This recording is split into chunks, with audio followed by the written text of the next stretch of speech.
Yes then YouTube, we are back with another custom tactics video on the channel with a formation that I like to call the ultimate rat formation. But without any further ado, drop this video a like for me, drop a comment down below, and if you can please hit that subscribe button to my channel, that would mean the world to me. So the formation is the 5-2-1-2. It is an amazing formation. Like I said, the ultimate rat formation. So without any further ado, let's get into the custom tactics.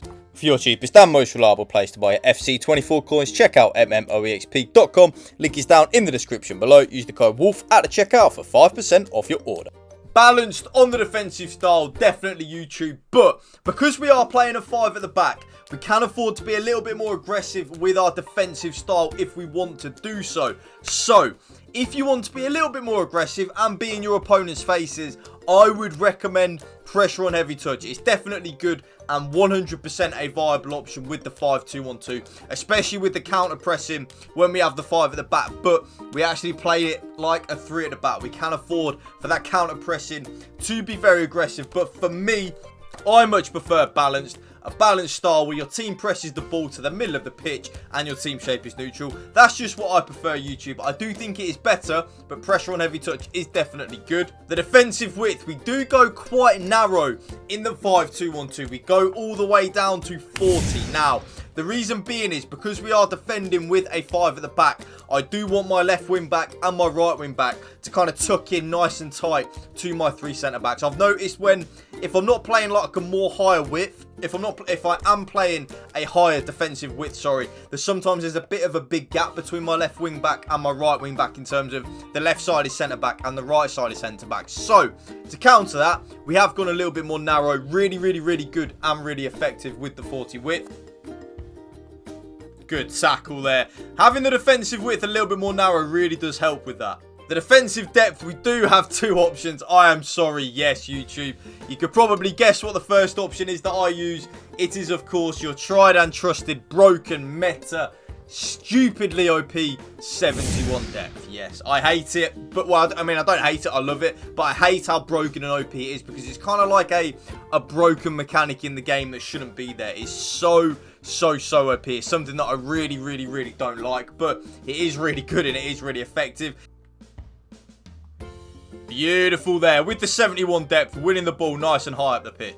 If any of you don't know what 71 depth does, when we lose the ball, our team will automatically press up the pitch and automatically offside trap. It's very broken, like way too broken. But if you don't want to use the 71 depth, I take my hat off to you. You are a legend.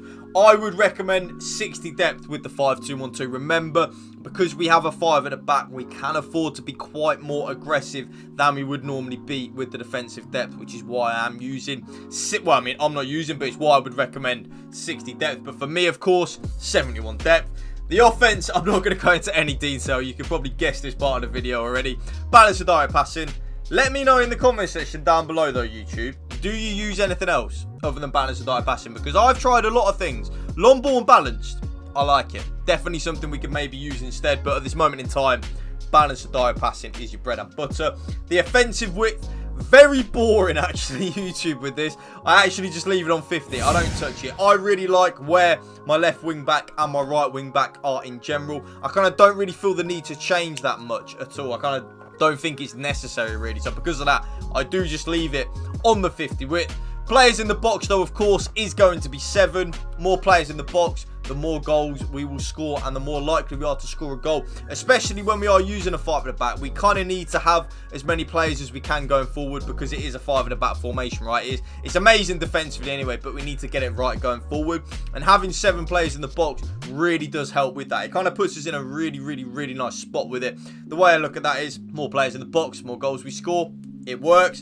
2 corners and 2 free kicks like so. They're the custom tactics done. Let's get into the player instructions. You can probably guess what the strikers are going to be on YouTube. They are on exactly the same thing as they are on all my custom tactics. But I would say in particular with the 5-2-1-2, it is needed quite a lot in my opinion. And that is stay central, and getting behind. I think it's so key, especially with the way that I play the 5-2-1-2.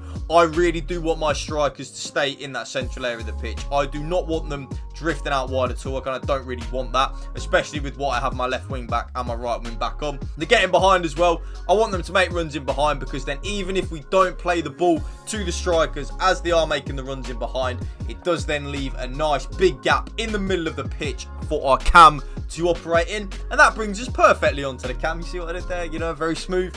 The cam is on completely default settings, apart from getting to the box for cross. I really want my cam to get into the box for cross, YouTube. I want my cam to be kind of like a number 10, but almost like a shadow striker at the same time. I want my cam to be in the box, creating opportunities, scoring goals. In my opinion, by the way, the cam is the most important player in this formation. I think everything goes through the cam. It's kind of like when we play like a 4-1-2-1-2 narrow or a 4-3-1-2, which I'll have an updated video for you over the next few days with that formation as well, by the way. I kind of really do feel like we need our cam to be that star player. He or she, because it could be a she now on EAFC 24, that person, everything needs to go through that player, whether it's the assists, the goals, everything fundamentally goes through that player. So we need that player to be our best player, and having him on my team, Jack Grealish, on getting to the box for cross really does help with him scoring goals and stuff like that. Beautiful. The cam there, because he's on getting to the box for cross, he will make that run forward. Oh, he actually baited me with a keeper movement. Oh, my. This is where you need to use a little bit of your own initiative. So, the more attack-minded central midfielder, for me, is my left central midfielder, and that is my Robert Perez with my Villa past and present. You're going to want to have that player on getting to the box for cross and cover centre. Then the more defensive-minded central midfielder, for me, my right centre mid and my Douglas Luiz with my Villa team, stay back while attacking and cover centre. So, to start things off, your left centre midder, your left central midfielder, the more attack-minded midfielder, that midfielder will get into the box for cross and cover the centre area of the pitch. I did experiment with having him on get forward, but I kind of didn't feel like it was necessary, because he was on getting to the box for cross anyway. He would get forward and attack. Having him on get forward made zero difference. It only drained his stamina a little bit more. So, I kind of just leave him on the balanced attack and get into the box for cross. The right centre midder is kind of like the Rodri role or the Boubacar Kamara role for my team, Aston Villa up the Villa. Come on, you Spurs. What a result. Anyway, that player is kind of like the Rodri role. You don't want that player to really move. They kind of play as like a CDM or an anchor or like a halfback role. Or maybe even like a deep line playmaker, whatever you want to use that word. But that player doesn't really move from that position. They get the ball and pass it to the more attack-minded players. Very effective. Nice, Douglas Luiz. This is then the most important aspect of the formation. The left wing back and the right wing back are both on join the attack and overlap. So they will both be making forward runs, getting right up next to our strikers, but in terms of like using the width. And that's where the formation really comes into its own, because you'll have the left wing back bombing on, you'll have the right wing back bombing on the overlap, and that gives us the width, because then we do have our three centre backs where we don't need our wing backs to be on stay back while attacking or anything like that. And then last but not least, my goalkeeper is then on comes for crosses and sweeper keeper. So, playing instructions done. I am now going to show you quite a few games of me using the 5-2-1-2. Let's see if you enjoy it. Beautiful. There's that left centre midfielder again, look. Getting forward a little bit. Beautiful. That's a really good example of how this formation plays there. The left centre mid getting forward a little bit. Leon Bailey! Beautiful. That's a really good example of the 5-2-1-2 there. The left central midfielder, because he is on getting to the box for cross and balanced attack, he venture forwards a little bit, giving us a good passing option. And then, of course, the striker stays central and getting behind. Beautiful. Beautiful. Left centre mid on getting to the box for cross again. It's so needed. I love that. You get the ball to the striker and the left centre mid is making like an underlapping run. It's beautiful. Then Robert Perez with a finesse. Perfect. Beautiful. The left centre midder again. Look, making... Oh, it's perfect. That's a perfect example. He moves the... Oh, he baited me again. Beautiful turn there from the cam. Lovely into the left central midfielder again with the left wing back overlapping. Beautiful ball. My opponent doesn't know what... Oh.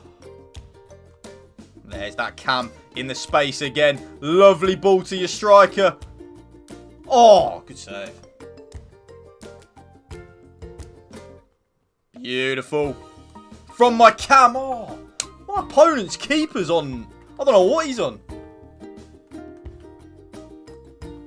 Oh, it's perfect. It's perfect. And my opponent is going to rage quit out of here. Bye-bye, mate. There's that left centre mid again. On getting to the box for cross. Just missed there with a shot. Good save. Beautiful. There's one of the wing backs on overlap and join the attack. Plays a beautiful little cutback. Oh, Bailey, what is that? Grealish. Oh. That's what I'm talking. Oh, good block. But again, you see my cam there. Making that third man running behind. So important. Good tackle there.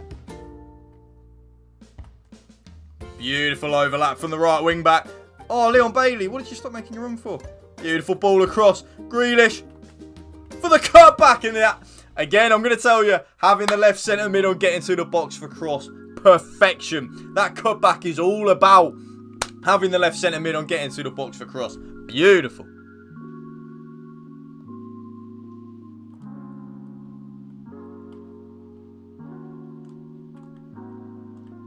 Now that